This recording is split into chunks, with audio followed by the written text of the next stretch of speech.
Let's do some linked list processing. I'll just show you a few exercises. You can try to solve them on your own, and then we'll work on them together. How do we write a function that tells us whether a linked list S is ordered from least to greatest? The elements of this are, the elements of this aren't. How would you tell if a linked list is ordered from least to greatest by absolute value? So these are 1, 3, 4 are the absolute values, whereas these are not. And why just absolute value? We could have any key function that tells us whether they're ordered after you call the key function on each element. Here's a classic exercise. Create a sorted link containing all the elements of both sorted links S and T. So if I have sorted S and sorted T, how do I create sorted S and T? And this builds a new linked list out of these two. But what if we wanted to do the same thing but never call link? Instead, we could take the original S and T and mutate them in order to create this linked list structure. How would we do it? Well, instead of having the rest of S be 5, the rest of S would be 1, 4, 5. You can pause here and try to work these out on your own. Now we're going to go solve them together. So here's our linked list class down here. Takes a first and a rest. The rest is empty by default. And how do we check whether something's ordered? 1, 3, 4 is ordered. 1, 4, 3 is not. Well, there we're going to use recursion. Check if the first two elements are ordered, and check to make sure that everything after that is ordered as well. If it's the case that S is link.empty or S.rest is link.empty, then this thing is definitely ordered. Because it's only got 0 or 1 elements, there's not enough there to be out of order. If it's the case that S.first is greater than S.rest.first, that's the element at index 0 is greater than the element at index 1, then they're not ordered. If you don't know that it's ordered and you don't know that it's not ordered, but you do know that the first two elements are ordered, then you have to just check everything else. Return ordered S.rest. Now this gets a little bit more interesting if you allow for a key function to tell you what values you really want to think about ordering. So are we ordering the values that are there, or are we checking the order of the result of calling abs on these? So abs 1 is 1, abs negative 3 is 3, abs 4 is 4, 1, 3, 4 are ordered. So this would be true using a key function abs.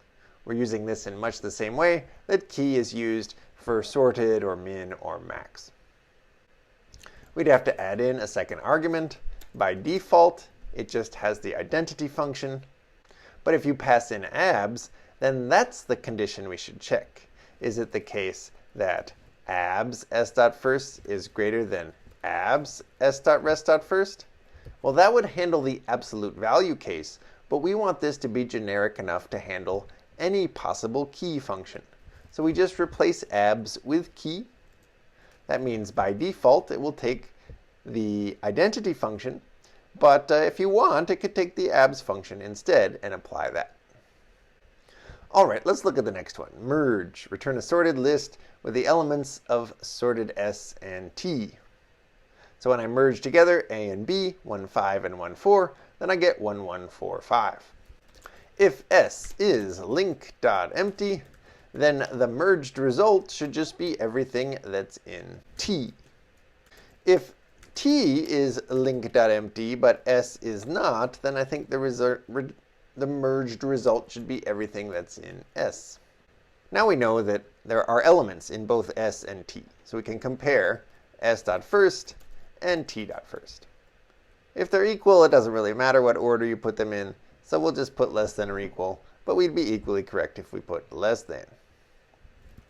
And here we're going to create a new linked list that starts with the smallest element, S.first, and is followed by the merged version of everything else in S and everything in T.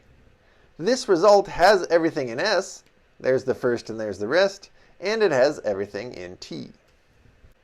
Otherwise, if T.first is the smallest element, then that's what should be the first element of the result. we still need all the elements in S, and we need the rest of T as well. And what about merge in place?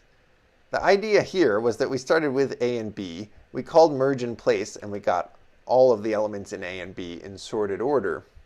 But we never call link. Well, in fact, the implementation is almost the same as this. The base cases are the same. But instead of calling link, what we need to do is change S, so that s.first is not the same, but s.rest is. What would that look like? Well, instead of returning a new link, we're just going to return S, but we're going to change s.rest to have everything in s.rest and everything in T as part of it. And likewise, if T has the smallest element, then that's the one we're going to return, but we're going to change its rest to make sure that it contains everything in S and everything in T's rest. Let's see how we did.